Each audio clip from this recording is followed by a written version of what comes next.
देखो आपके notes almost के रेडी ही है। ये हमने आपका पूरा बायोटेक इसमें डाल दिया है, ठीक है। But we won't be able to share it जब तक कि यहाँ प्रोसेस कंप्लीट ना हो, जब हमें पता चले कि किसमें, क्योंकि हम ये ओपन पब्लिक ग्रुप में नहीं डालेंगे। आपका अलग ग्रुप बनेगा यहाँ के स्टूडेंट्स का। और साइंस एंड टेक के लिए you do not have to study anything else, जो हम देंगे उतना ही पढ़ना है, ठीक है। ऑलरेडी कंपाइल्ड है, आपको क्लास में सिर्फ उतना लिखना है अपनी अंडरस्टैंडिंग के लिए जितना आप लिखना चाहते हो। नोट्स ऑलरेडी बने हुए हैं, उनकी भी ये रीडिंग क्लास में ही होगी, ठीक है। जब मैं आपको शेयर करूँगा प्रिंट आउट करके लाना है सबको, और एक रीडिंग मैं क्लास में ही कराऊँगा ताकि कोई भी कन्फ्यूजन अगर है तो वो दूर हो जाए। ये सारा ऑलमोस्ट आज के चल रहा है अक्टूबर, हाँ, ये सारा जून जुलाई तक करंट सारा इसमें कंपाइल्ड है। अब मुझे इसमें 2-3 महीने और ऐड करने हैं, जो अभी पिछले 2-3 महीने वो इसमें ऐड होकर आपको पहला हैंडआउट मिल जाएगा। बिल्कुल ऐसे ही साइंस बायोटेक के बाद स्पेस टेक शुरू हो जाएगा, डिफेंस शुरू हो जाएगा, एक एक करके सारा आपको शेयर होगा, ठीक है।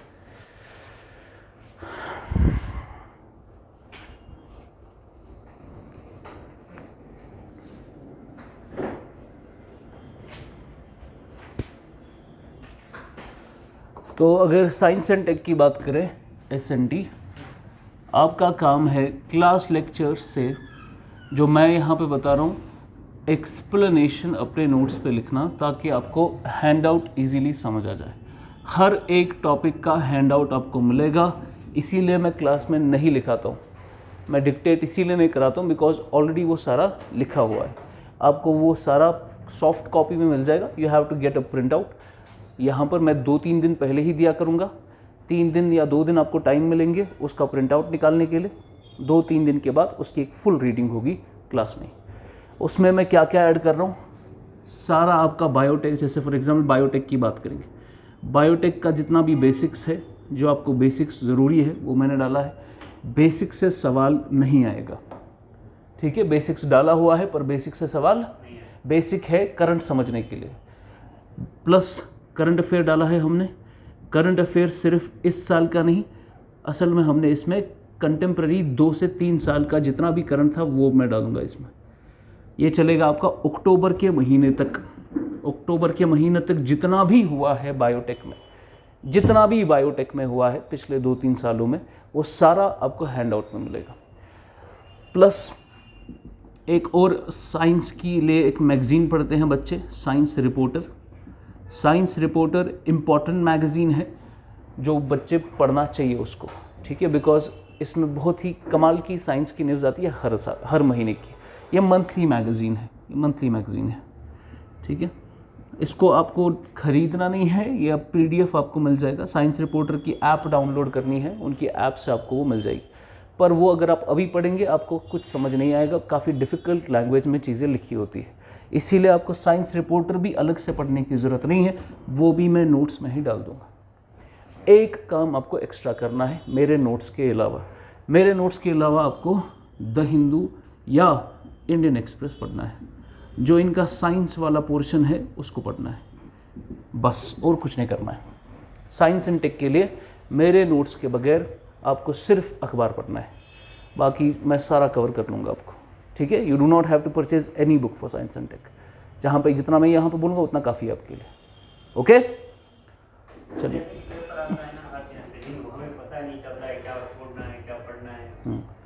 वो मैं अभी थोड़ा 5-10 मिनट उसके लिए दूंगा। ये सवाल 2-3 बच्चों ने ऑलरेडी पूछा हुआ है। देखिए, एक तो न्यूज़पेपर रीडिंग कैसे करते हैं वो अलग चीज़ है।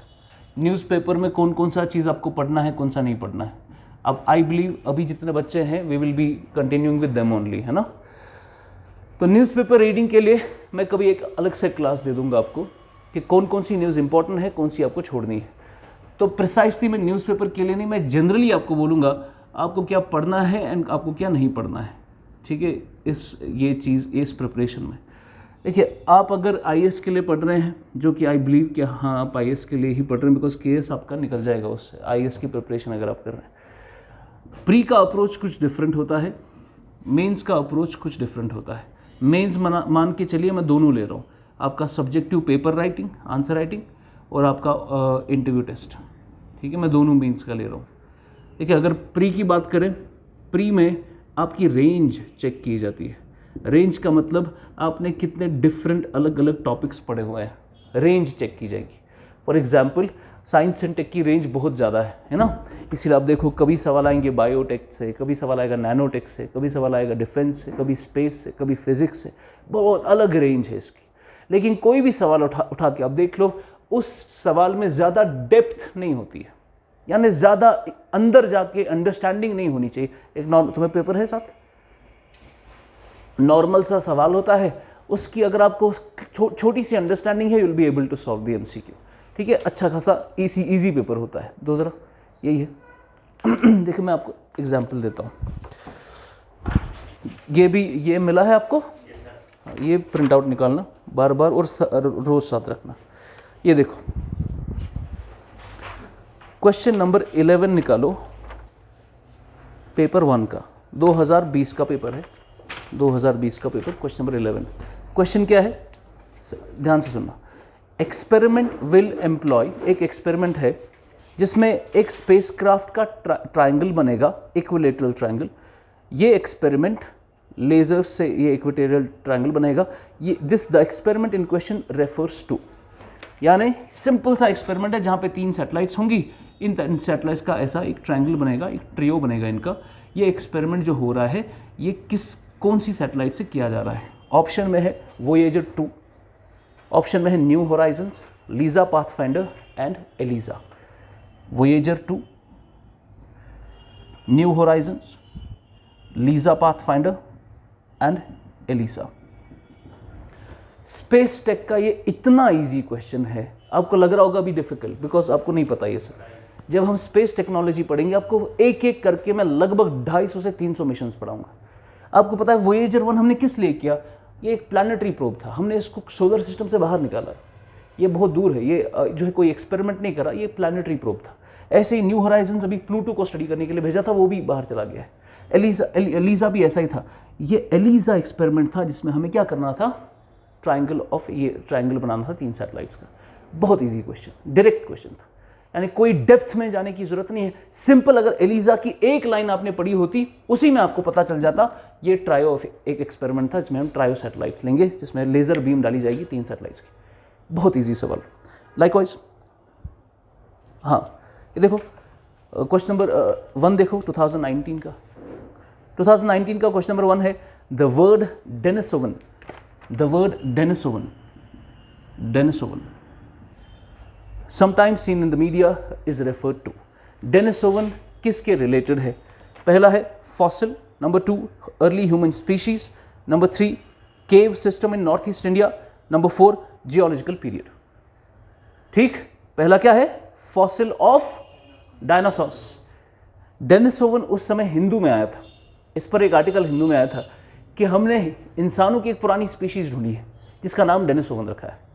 अब ये डायरेक्ट क्वेश्चन, इसमें आपको कोई डेप्थ की जरूरत है? इसमें कोई डेप्थ की जरूरत? ये क्लियर कट रेंज का क्वेश्चन है, आपको पता है तो आप कर पाओगे, नहीं पता है तो नहीं कर पाओगे। तो डेनिसोवन क्या है? It is not a fossil of a dinosaur, it is not a cave system, it is not a geological period, it is simply an early human species. बिल्कुल ईजी सवाल आता है, कोई इसमें डिफिकल्ट सवाल नहीं है। साइंस एंड टेक में कोई डिफिकल्ट सवाल नहीं। 1-2 सवाल ऐसे होते हैं 10 में से जिसके लिए थोड़ी अंडरस्टैंडिंग होना जरूरी है। उन 1-2 सवाल को छोड़ दो, क्योंकि वो जो सारे बच्चे नहीं कर पाएंगे। आपका जो बाकी के 8 सवाल है वो आपको करके ही छोड़ने हैं, और उसमें कुछ ज़्यादा डिफिकल्ट क्वेश्चंस नहीं होते। तो मैं प्री का बोल रहा था आपको, प्री में आपको क्या करना है? रेंज बढ़ानी है अपनी, अलग अलग चीज़ें पढ़नी है, उसके अंदर नहीं घुसना है। फॉर एग्जाम्पल मैं आपको पढ़ाऊँगा जेनेटिक इंजीनियरिंग या जीन सीक्वेंसिंग, DNA फिंगरप्रिंटिंग, मैं आपको स्टेम सेल टेक्नोलॉजी पढ़ाऊंगा। अब स्टेम सेल टेक्नोलॉजी के अंदर घुस के प्राइमर क्या होता है, फिर प्राइमर कैसे जो है ये सीक्वेंसेस कॉपी करता है, फिर कैसे वो काटी जाती है, उसमें घुसने की ज़रूरत, क्योंकि वो पूछता ही नहीं है UPSC। आपको सिंपल टेक्नोलॉजी पता होनी चाहिए, किस में काम आती है और किसके रिलेटेड है। जेनेटिक एडिटिंग बहुत ही कॉम्प्लेक्स टेक्नोलॉजी है। जेनेटिक एडिटिंग का मैकेनिज्म क्या है, कोई सवाल नहीं आया। हाँ, क्रिस्पर Cas9 एक जेनेटिक एडिटिंग टूल है, उस पर सवाल आया। Simple question. ब्लैक होल किसके रिलेटेड है? इवेंट होराइजन, सिंगुलैरिटी किसके रिलेटेड है? बिल्कुल आसान आसान क्वेश्चंस आते हैं। तो आपकी जितनी रेंज होगी उतना आप आसानी से सवाल कर पाएंगे। मेंस है जो आपकी डेप्थ चेक करता है, यानी आपको अब पूछा जाएगा कि जो आपने चीज़ पढ़ी है उसमें आपने कितना कुछ पढ़ा है, क्या क्या एंगल आपने उसमें से निकाले। फॉर एग्जाम्पल आपको पूछा जाएगा ट्रांसजेंडर का, ठीक है। ये मैं मेंस और इंटरव्यू दोनों की बात कर रहा हूँ। कभी इंटरव्यू में फंस गए ट्रांसजेंडर पे तो वो आपकी बैंड बजाएंगे उधर, ठीक। तो आपको समझना है कि इंटरव्यू लेकर आपको चलना है, ठीक है। तो ट्रांसजेंडर कम्युनिटी पे सवाल आ गया, आपको पहले सवाल पूछा जाएगा कि इसका बायोलॉजिकल एंगल बताओ, तो वो हमने पढ़ा। फिर आपको सोशल एंगल पूछा जाएगा, फिर आपको पूछा जाएगा क्या इनके खिलाफ कोई डिस्पैरिटी हो रही है सोसाइटी में, मेंस पर आंसर बन सकता है उस पर। आपको पता चल सकता है इनके खिलाफ क्या क्या हमने चीज़ें की है, क्या हमने जो इसमें थर्ड जेंडर का ऑप्शन दिया है क्या वो सही है क्या वो गलत है। इशू समझ आना चाहिए, डेप्थ होनी चाहिए, इशू को समझना, उसको अंडरस्टैंड करना, उसके बारे में मेजर्स बोलना, अपनी सजेशंस देना। हर एक टॉपिक पे आपको एक इशू की तरह पढ़ना है। तो मेंस में हम टॉपिक में रेंज कवर नहीं करते, हम इश्यूज की अंडरस्टैंडिंग डेवलप करते हैं।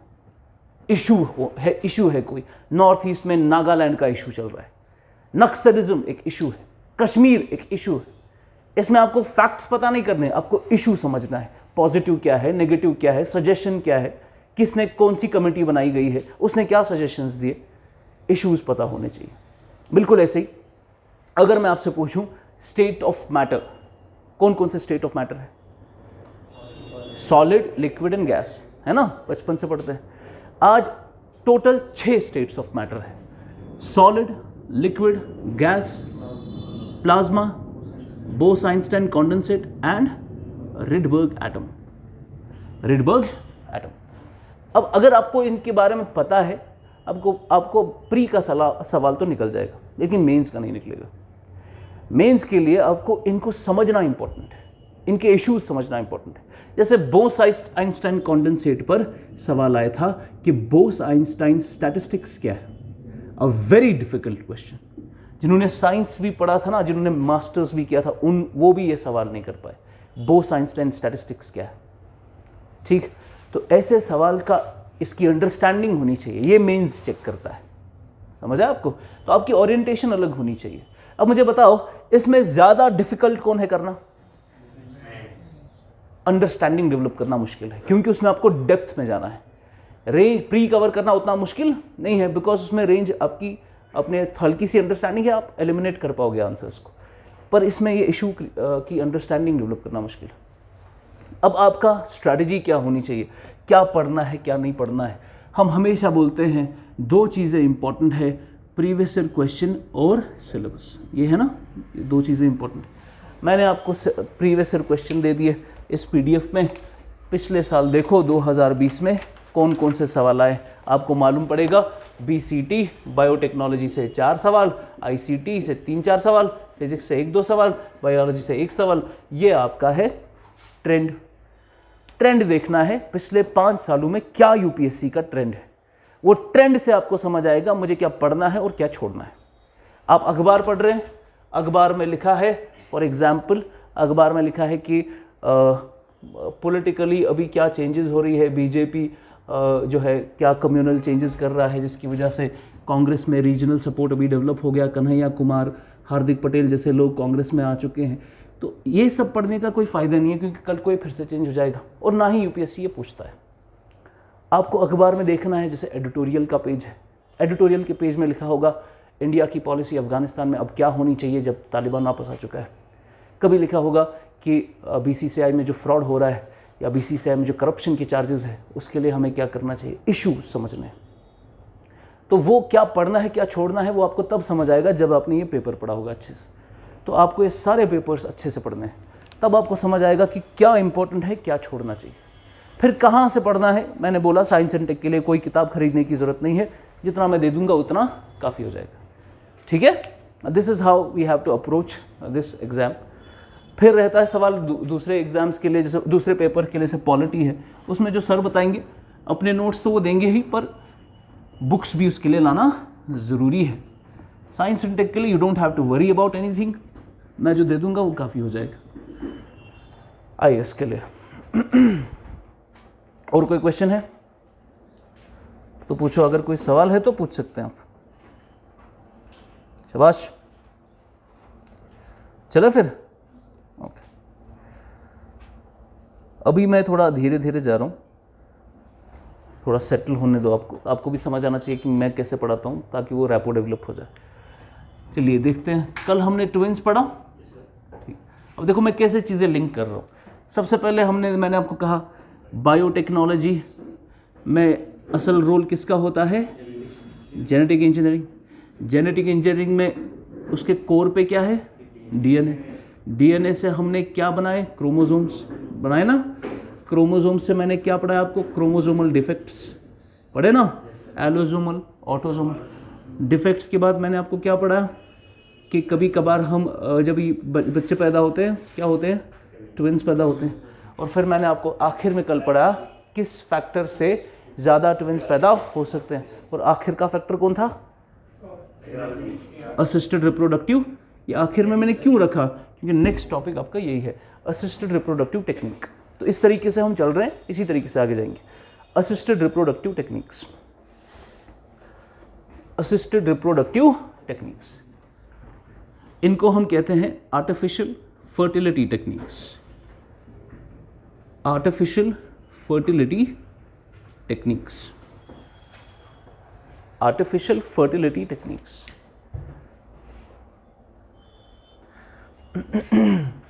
This is a very important concept. I would not expect a question on prelims from this topic. हाँ, I would expect a question on mains. Mains में आ सकता है, prelims में क्यों नहीं आएगा? Prelims में इसलिए नहीं आएगा बिकॉज आज जो भी असिस्टेड रिप्रोडक्टिव टेक्निक इस्तेमाल करते हैं वो ज़्यादा नई, उसमें नई कुछ टेक्नोलॉजी नहीं आई है। वो है टेक्नोलॉजीज 5 साल पुरानी, 10 साल पुरानी। सो आई वुड नॉट एक्सपेक्ट कि प्रीलिम्स में सवाल आएगा यहाँ से। हम मेंस में सवाल आ सकता है। व्हाई? बिकॉज इंडिया में अब ये इशू बन चुका है। इशू क्या है? इंडिया में 15 से 20% की पॉपुलेशन, मैंने सारा नोट्स में दिया है, अपनी अंडरस्टैंडिंग के लिए लिखो। इंडिया में 15 से 20% की पॉपुलेशन ऐसी है that suffer from infertility, that suffer from infertility. अब किस किस तरीके की इनफर्टिलिटी इंडिया में? यार इंडिया में क्या प्रॉब्लम है? बच्चे पैदा क्यों नहीं हो पा रहे? बर्थ रेट इंडिया में कम क्यों हो रही है? पहली वजह तो है कि हम फैमिली प्लानिंग कर रहे हैं, है ना। पुराने ज़माने में देखो अपने घरों में, आप कोई सोचता ही नहीं था चलो 2 साल के बाद बच्चा पैदा कर लेंगे। नहीं, शादी हो गई, बच्चा वहीं से शुरू हो जाता है। फिर बच्चे की प्रोसेस 1 साल, फिर दूसरे साल, फिर तीसरे साल। आज हम प्लान करते हैं, शादी हो गई, चलो 3 साल के बाद बच्चा करेंगे, फिर 2 साल का गैप देंगे, फिर और ऐसा करेंगे। ठीक, अभी 2 से ज़्यादा तो मुझे नहीं लगता यहाँ पर भी कोई बच्चे पैदा करता होगा। हाँ, इल्ला माशाल्लाह अगर कोई है तो वो करता है, क्योंकि अभी 2 से ज़्यादा भी अगर हो गए तो फिर दिक्कत आती है। इलेक्शन में दिक्कत आएगी, गवर्नमेंट जॉब में दिक्कत आएगी, है ना। अभी हो गया ना यूपी में, यूपी पता भी है, पढ़ते भी हो या नहीं, कुछ नहीं पता है। हाँ, वहाँ यूपी में क्या किया उन्होंने? 2 से ज़्यादा जिसके बच्चे हैं उसको हम गवर्नमेंट जॉब नहीं देंगे। ठीक है, अब ये चीज़ कश्मीर में भी हो सकती है, कोई बड़ी बात नहीं है। अभी प्रेसिडेंट रूल चल रहा है, वो लोग यहाँ अप्लाई कर सकते हैं इसको। तो अभी डर रहे लोग, तो 2 ही बच्चे हैं। पहली बात तो वो कि बर्थ रेट कम क्यों हो रही है, बिकॉज ऐसा प्लानिंग हो रही है। सेकेंड चीज़, बर्थ रेट इसलिए कम हो रही है बिकॉज हमने देखा कि इनफर्टिलिटी का बहुत बड़ा रीज़न है। इनफर्टिलिटी में क्या क्या चीज़ें हैं? सबसे पहले लड़कियाँ, वुमेन, फीमेल्स, उनमें ओव्यूलेशन का दिक्कत है, यानी वो एग्स नहीं दे पाती। फर्टिलाइजेशन के लिए, रिप्रोडक्शन के लिए एग की ज़रूरत है, उनकी ओव्यूलेशन नहीं होती, वो एग्स रिलीज़ नहीं कर पाते। मैंने बोला एग्स रिलीज़ नहीं कर पाते, मैंने ये नहीं कहा कि एग्स प्रोड्यूस नहीं कर पाते, रिलीज़ नहीं कर पाते।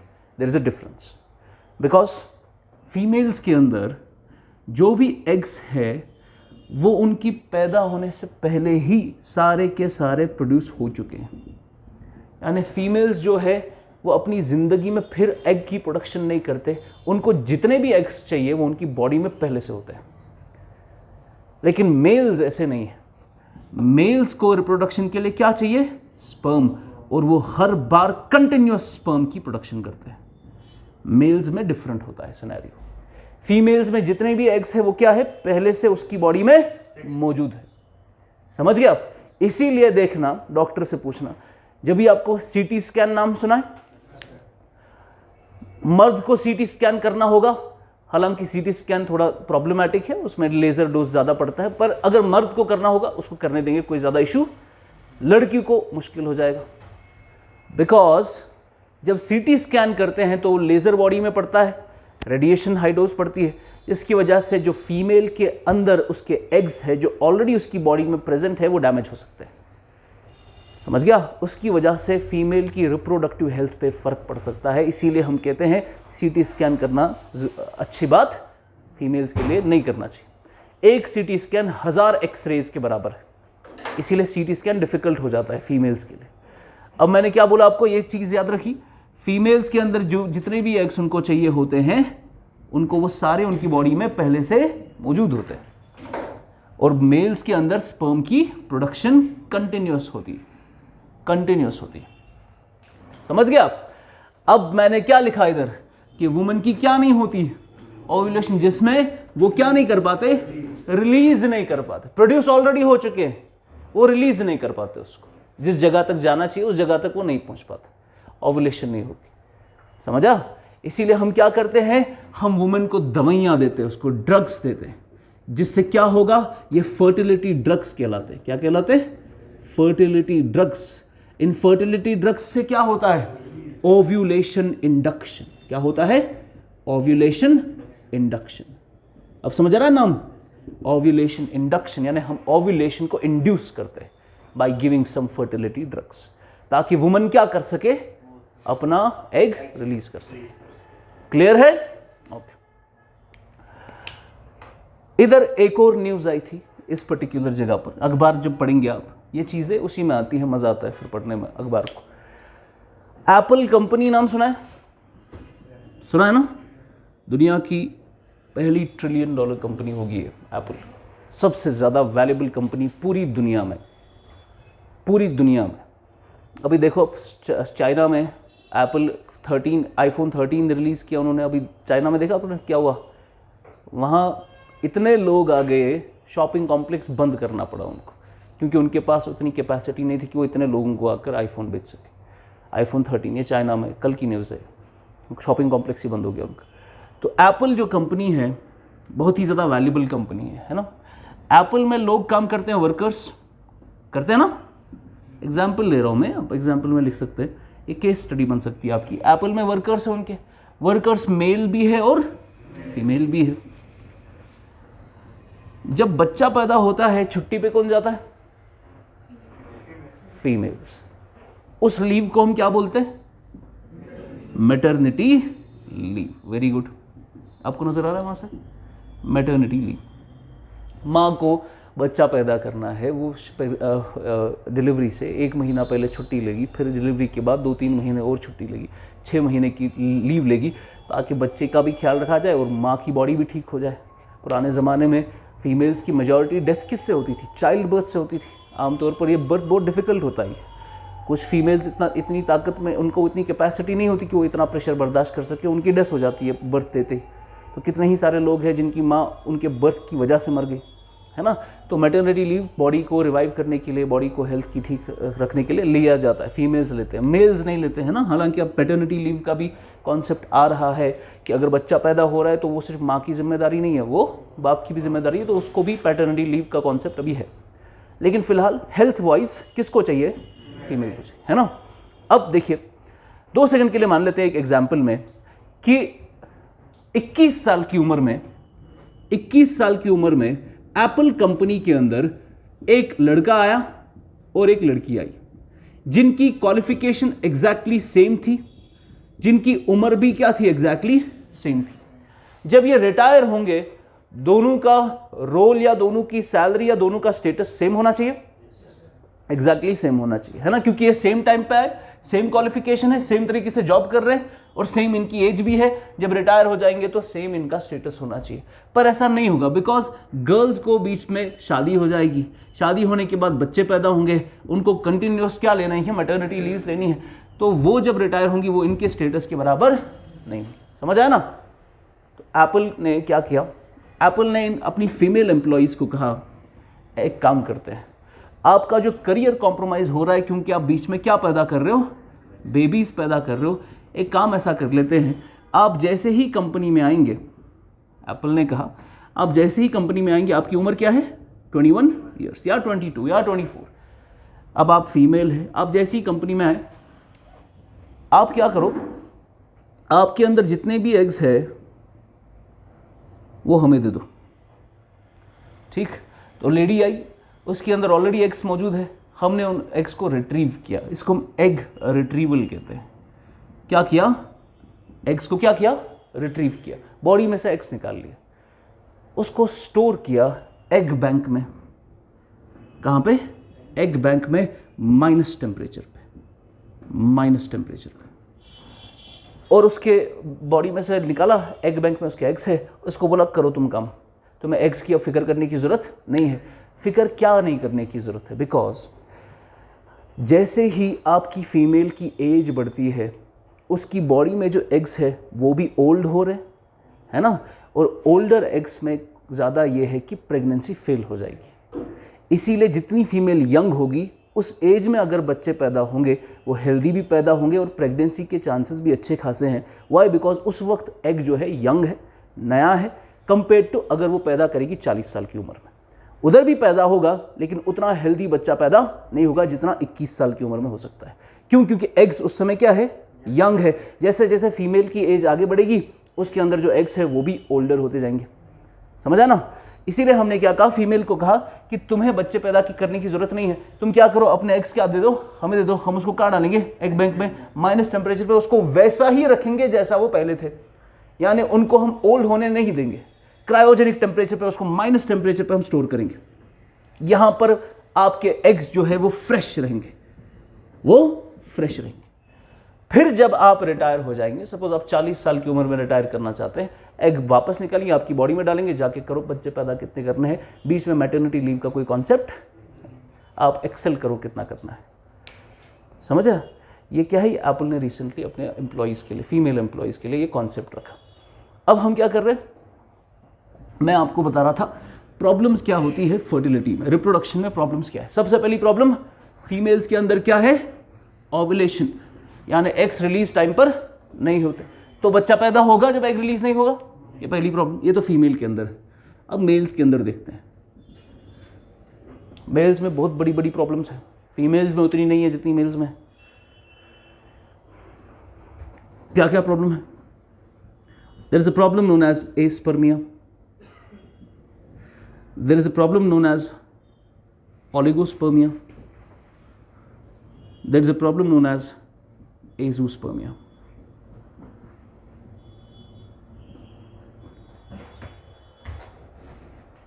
एस्पर्मिया, ओलिगोस्पर्मिया और एजू।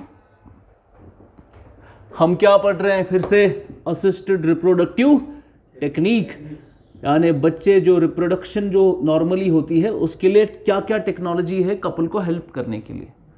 कपल को हेल्प क्यों करनी है, क्योंकि कपल में कुछ प्रॉब्लम्स है। वुमन की प्रॉब्लम देख ली, अब यहाँ पर मेल्स की प्रॉब्लम देखेंगे। एस्पर्मिया हो गया, जैसे होता ना कोई थीस्ट, थीस्ट का मतलब,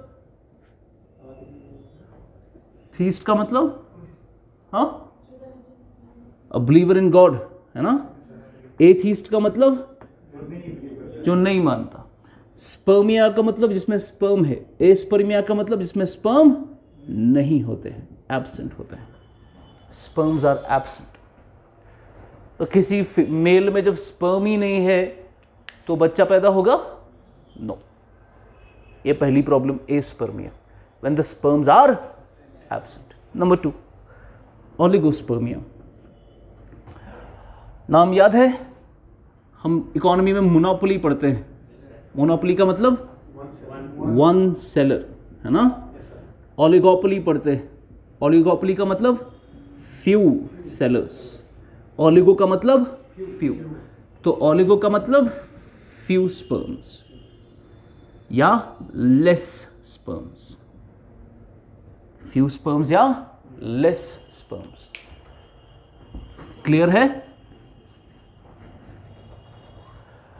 लेस स्पर्म्स मतलब फॉर एग्जाम्पल जैसे मैंने कल कहा, एक हेल्दी मेल कितने स्पर्म्स एट मैक्स दे सकता है? 500 मिलियन स्पर्म सेल्स है ना। 500 मिलियन में कितने चाहिए? सिर्फ एक। वो क्या कर सकता है? फर्टिलाइज कर सकता है एग को, है ना।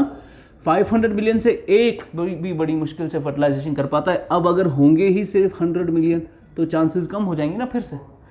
तो जब आपका काउंट ही कम होता है स्पर्म्स का तो प्रेगनेंसी के चांसेस भी क्या होंगे? कम हो जाएंगे। तो ओलिगोस्पर्मिया हो गया जब आपका स्पर्म काउंट कम होता है। ये मेल्स में प्रॉब्लम है, ये आम प्रॉब्लम है ओलिगोस्पर्मिया की, ठीक है। Next azoospermia. एज़ोस्पर्मिया, अब देखो कल जब मैंने ऐसे बनाया, मैंने आपको कहा यहाँ आपका एग होता है जो बहुत दूर है और स्पर्म्स को एक डिस्टेंस ट्रैवल करनी है एग तक, और 500 मिलियन स्पर्म सेल्स है जिसमें से बहुत सारे स्पर्म सेल्स यहीं पे मर जाते हैं। वो क्यों मर जाते हैं और सिर्फ एक ही क्यों जा पाता है वहाँ तक? क्योंकि मैंने वहाँ पर आपको कहा वो स्पर्म सेल सबसे ज़्यादा क्या होता है? हेल्दी, सबसे ज़्यादा स्ट्रॉन्ग होता है, सबसे ज़्यादा हेल्दी होता है। याद है या नहीं? सबसे ज़्यादा हेल्दी होता है, वही जाकर फर्टिलाइजेशन कर पाता है ना। अब अगर मैं ऐसा कहूँ कि आपके स्पर्म्स जो पैदा हुए वो लेजी है, बिल्कुल ऐसे जोता सिंह पेट पका, है ना, बिल्कुल ऐसे ऐसे चल रहे, ठीक, तो क्या वो फर्टिलाइजेशन कर पाएंगे? तो क्या मैं कह सकता हूँ आपके जो स्पर्म्स है वो लेस मोबाइल है ना, उनकी मोबिलिटी काफ़ी कम है। जितनी मोबिलिटी कम होगी प्रेगनेंसी के चांसेस भी कम होंगे। इसी बीमारी को हम क्या कहते हैं? एज़ोस्पर्मिया, जहाँ पे आपके स्पर्म्स क्या होते हैं? Less mobile. लेस मोबाइल, कौन सा mobile? Micromax. Less mobile, Indian company Micromax. Less mobile, समझा? Now these are some of the problem जिसकी वजह से क्या होता है? रिप्रोडक्शन, बच्चे पैदा नहीं हो पाते। एस्पर्मिया, ओलिगोस्पर्मिया, एज़ोस्पर्मिया वगैरह वगैरह। बिकॉज बॉडी में ये क्या मैं कह सकता हूँ, एक फीमेल के लिए स्पर्म एक फॉरेन बॉडी है ना। तो जब फॉरेन बॉडी में आती है तो क्या बॉडी में क्या होता है? इम्यून सिस्टम को पकड़ लेता है। समझिए आप, हमारी बॉडी में जो फीमेल बॉडी में इम्यून सिस्टम है, दे ट्रैप देम, वो मार देते हैं उनको, ठीक है। Okay, now these are some of the problems. अब हमने सॉल्यूशंस इसका निकाला है। टेक्नोलॉजी, अब टेक्नोलॉजी पढ़ रहे हैं ना, बायोटेक। अब टेक्नोलॉजी की मदद से हम कपल्स को मदद करते हैं कि वो प्रेग्नेंट हो, कि वो बच्चे पैदा कर सके। तो वही उसको हम कहते हैं assisted fertility, artificial fertility techniques या असिस्टेड रिप्रोडक्टिव टेक्नोलॉजी। यानी आप कैसे कपल की मदद करेंगे, कैसे उसको असिस्ट करेंगे ताकि वो फर्टिलाइजेशन कर पाए, बच्चे पैदा कर पाए, रिप्रोडक्शन हो पाए। Now these are some of the technologies. क्या क्या टेक्नोलॉजी है हमारे पास? नंबर 1, अच्छे से पढ़ो, पता नहीं किसको जरूरत पड़ेगा ये। IVF, in vitro fertilisation. In vitro fertilisation, in vitro fertilisation.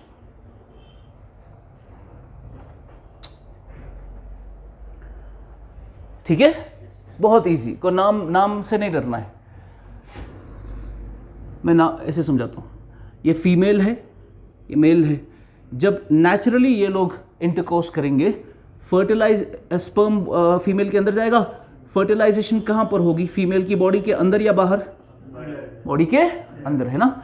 जब फर्टिलाइजेशन बॉडी के अंदर होती है उसको हम कहते हैं इन वीवो फर्टिलाइजेशन। क्या बोलते हैं? इन वीवो का मतलब बॉडी के अंदर, inside the body, inside the body. जब नेचुरली जब भी बच्चा पैदा होता है वो इन वीवो फर्टिलाइजेशन से पैदा होता है, क्योंकि बॉडी के अंदर फर्टिलाइजेशन होती है। अब अगर इन विट्रो है तो it is outside the body, तो फर्टिलाइजेशन कहाँ हो रही है? Outside the body. इतना ही कॉन्सेप्ट है। अब फर्टिलाइजेशन आउटसाइड द बॉडी हो रही है, बताइए कैसे होगी? डायग्राम्स बनाओ, फ्लो चार्ट बनाओ, डेफिनेशन आपको नोट्स में मिलेगी, ठीक है। अपनी अंडरस्टैंडिंग के लिए डायग्राम्स या फ्लो चार्ट जैसे मैं बना रहा हूं बनाते रहो। बॉडी के बाहर क्या करनी है आपको? फर्टिलाइजेशन। फर्टिलाइजेशन के लिए 2 इंपॉर्टेंट इंग्रेडिएंट्स है, क्या क्या? स्पर्म और एग्स। Very good. एग्स कहां से रिट्रीव किए जाएंगे? मदर से और स्पर्म फादर से। ठीक है ना। सबसे पहले क्या किया जाएगा, मदर को लिया जाएगा, स्टेप बाय स्टेप बता रहा हूं मैं। सबसे पहला स्टेप, मदर से उसका एग लिया जाएगा। अब अगर मदर में प्रॉब्लम है कि वो ओव्यूलेशन नहीं कर रही है, एग्स रिलीज नहीं कर रही है, तो हम उसको क्या देंगे, फर्टिलिटी ड्रग्स। तो मदर को फर्टिलिटी ड्रग्स दो, उससे क्या होगा, ओव्यूलेशन इंडक्शन होगी ना, ओव्यूलेशन इंड्यूस हो जाएगी, ओव्यूलेशन इंडक्शन होगी। उसके बाद क्या करेंगे, एग्स को रिट्रीव करेंगे, एग रिट्रीवल। हम पढ़ रहे हैं आईवीएफ, लेट क्यों हुआ, ट्रैफिक था, ओके। तो हम पढ़ रहे हैं आर्टिफिशियल रिप्रोडक्टिव टेक्निक्स। पहला आईवीएफ, आईवीएफ का मतलब इनविट्रो फर्टिलाइजेशन। फर्टिलाइजेशन कहां हो रही है, in vitro, outside the body. Outside the body fertilisation करने के लिए you need sperm and eggs. Sperm father से, एग मदर से। पहले मदर से एग ले लेते हैं, मदर को क्या दो, फर्टिलिटी ड्रग्स, वो क्या करेगी, ओव्यूलेशन, उससे हम क्या लेंगे, फिर एग्स को रिट्रीव करेंगे। फिर फादर से क्या लेंगे, स्पर्म, वो तो दे ही देगा, उसमें कोई इशू नहीं है, उसको कुछ रिट्रीव करने की भी जरूरत नहीं है। ठीक है ना। तो sperm retrieval is not a big deal. जब आपने अब एग लिया मदर से और फादर से क्या लिया, स्पर्म, दोनों को लो टेस्ट ट्यूब के अंदर, उन दोनों को साथ में रख लो, ये खुद ही यहाँ पर जाके फर्टिलाइजेशन कर लेगा। और जब ये फर्टिलाइजेशन करेगा फिर क्या बनेगा, जाइगोट। ठीक है ना। तो आपने एग लिया, ये आपका एग है, ये आपका स्पर्म है, दोनों को टेस्ट ट्यूब में डाला, ये यहाँ पर इसके अंदर जाके फर्टिलाइजेशन शुरू करेगा, आपका क्या बनेगा, जाइगोट। समझा। अब जाइगोट बन गया, क्या मैं कह सकता हूँ फर्टिलाइजेशन हो गई है। फर्टिलाइजेशन क्या हो गया, स्पर्म और एग का मिलना, फर्टिलाइज जाइगोट का बनना, जाइगोट बन गया। अब जो असल प्रॉब्लम प्रेगनेंसी की थी वो क्या थी, कि स्पर्म और एग नहीं मिल रहे थे, फर्टिलाइजेशन नहीं हो पा रही थी, एस्पर्मिया की वजह से, एजोस्पर्मिया की वजह से, या फिर ओलिगोस्पर्मिया की वजह से, या ओव्यूलेशन की प्रॉब्लम की वजह से। अब हमने एग लिया, स्पर्म लिया, दोनों को फर्टिलाइज कराया, टेस्ट ट्यूब के अंदर जाइगोट पैदा हुआ, जाइगोट उठा के माँ की बॉडी में डाल दिया फिर से। अब माँ की बॉडी के अंदर क्या बनेगा, जाइगोट का एम्ब्रियो और एम्ब्रियो का baby. This is your IVF, in vitro fertilisation. ठीक है, मैंने ये सारा डिटेल में दिया है नोट्स पे, just make the diagrams. External, outside the body, कुछ भी बोल दो आप, one and the same thing.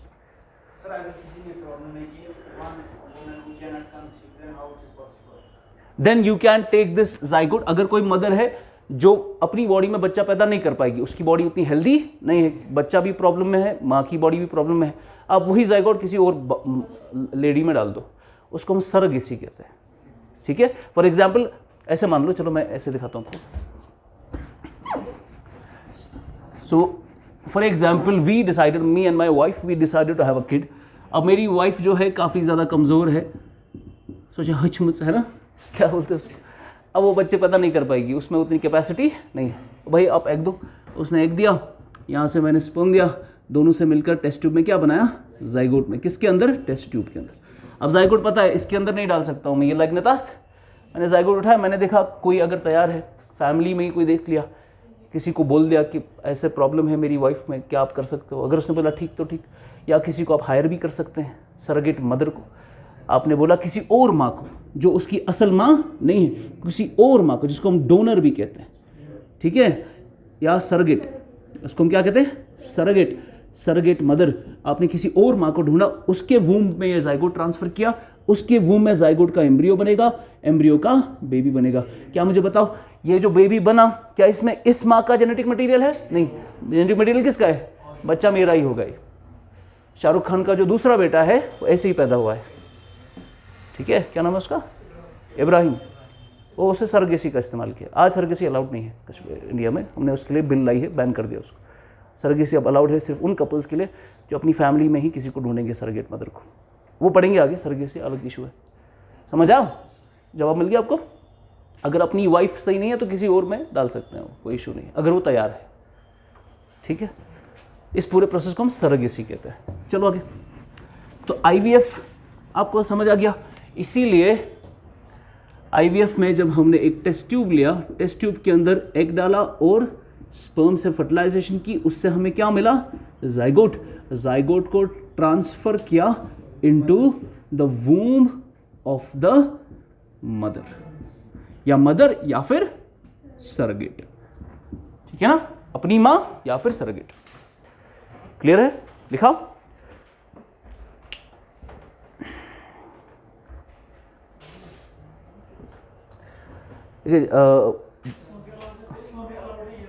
हाँ अलाउड, अगर किसी को प्रॉब्लम है, रियल प्रॉब्लम है, कर सकते हैं। इसमें आप क्रिएशन बदल नहीं रहे हो ना, हराम चीज़ हो गया अल्लाह की क्रिएशन को बदलना, दैट इज़ डिफरेंट। क्रिएशन बदल नहीं सकते, हाँ ये इसमें कोई क्रिएशन बदल नहीं रही है। क्रिएशन बदलना हो गया आपने जीन्स को ही बदल दिया, इंसान को ही बदल दिया, वो बदलना हराम है, वो अलाउड नहीं है, लेकिन ये कर सकते हैं, इसको रियल प्रॉब्लम होगी, कर सकते हैं।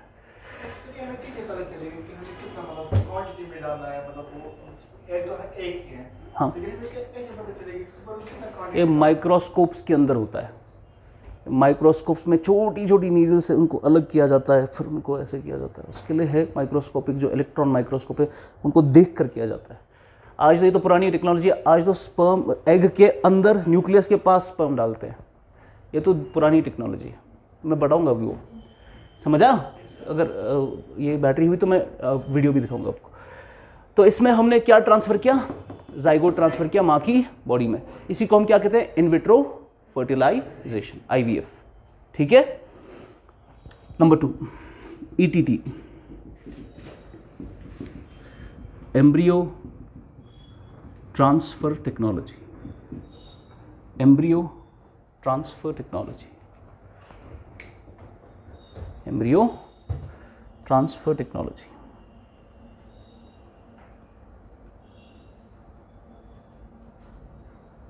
ETT, सेम चीज, एम्ब्रियो ट्रांसफर टेक्नोलॉजी में सेम चीज, मदर से क्या लेना है, एग, प्रोसेस वही है जो पहले लिखा ना, क्या करना है, fertility drugs, ovulation induction, egg retrieval, वो सेम चीज। फिर क्या मिले, मां से एग्स, फादर से स्पर्म, दोनों को मिला है किस में, टेस्ट ट्यूब में। अब टेस्ट ट्यूब के अंदर आपको क्या मिला, पहले एग और स्पर्म की फर्टिलाइजेशन, उसके बाद जाइगोट, उसके बाद आप 2 से 6 दिन उसको रखते हो उधर ही, टेस्ट ट्यूब के अंदर ही। 2 से 6 दिन में ये जाइगोट डिवाइड होने लगेगा, ये क्या बनाएगा, एम्ब्रियो। अब आप इस एम्ब्रियो को ट्रांसफर करोगे मां की बॉडी में। यहां क्या ट्रांसफर हुआ था, यहां क्या होगा, एम्ब्रियो। यानी असल में ETT भी एक IVF ही है। IVF का मतलब इन विट्रो फर्टिलाइजेशन, यहां पे फर्टिलाइजेशन कहां हुई है, इन विट्रो हुई है ना, बॉडी के बाहर। तो ETT भी असल में क्या है, एक IVF ही है। तो ETT के अंदर भी फर्टिलाइजेशन आउटसाइड द बॉडी हुई है। सो ETT is a type of IVF। जो इससे पहले पढ़ा उसमें हमने जाइगोट ट्रांसफर किया, इसमें क्या करेंगे, एम्ब्रियो ट्रांसफर करेंगे, ठीक है। इतना भी आसान नहीं है, डोंट इवन थिंक कि अगर चलो बच्चा पैदा नहीं हुआ तो करा लेंगे IVF तो हो जाएगा, इतना आसान नहीं है। आपको इतने एग्स और इतने स्पर्म्स देने पड़ेंगे, वो बार बार जाइगोट बनाएंगे, बार बार फेल होगा वो, फिर हज़ारों जाइगोट्स के बाद एक जाइगोट बचेगा, उसको बॉडी में ट्रांसफ़र कर सकते हैं। तो ये इतना आसान नहीं है, ठीक है। तो इतनी इजीली नहीं हो पाता है, जाइगोट बन गया, फिर उसको अगर आपने जाइगोट बनाया, उसके बाद वो एम्ब्रियो नहीं बन पाएगा, फेल हो जाएगा। उसके बाद आपको बहुत सारे जाइगोट्स बनाने हैं, उनमें से एक बनेगा एम्ब्रियो, फिर वो एम्ब्रियो डालना है बॉडी में, फिर वो बॉडी में अगर ग्रो करेगा तभी बच्चा पैदा होगा, नहीं ग्रो करेगा उधर ही मर जाएगा embryo. So it's not that full proof. Technology तो है लेकिन उतनी ज़्यादा फुल प्रूफ नहीं है, इसीलिए हम नई नई टेक्नोलॉजी लेकर आ रहे हैं। क्लियर है, चलिए ये हो गया आपका ETT। तो IVF और ETT में आपको डिफरेंस समझ आ गई है ना। एक और, नंबर 3, तीसरा है आपका gift, GIFT, gamete intra fallopian transfer, gamete intra fallopian transfer.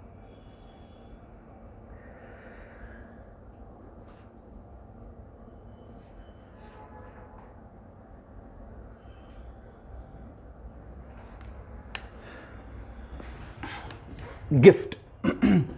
ध्यान से देखो, वर्ड में इसका डेफिनेशन है, ये क्या है?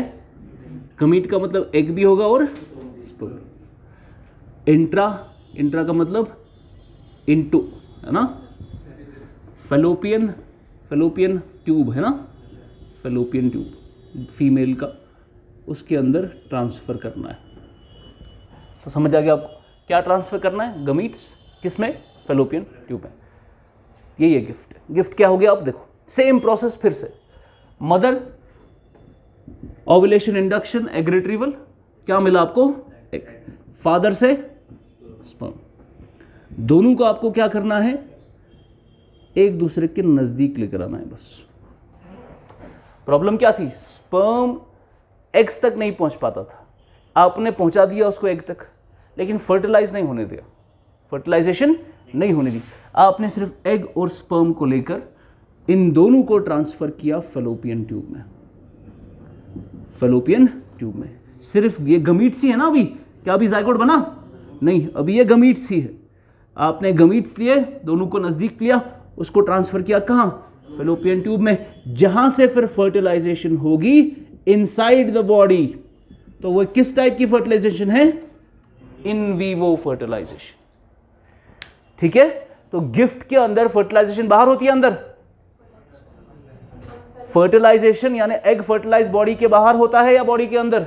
बॉडी के अंदर, है ना? आपने एग लिया, स्पर्म लिया, नजदीक रखा उसको कहां ट्रांसफर किया? फेलोपियन ट्यूब में, जहां से फर्टिलाइजेशन नेचुरली होगी, बॉडी के अंदर। Fertilisation happens inside the body, in vivo. लिखा?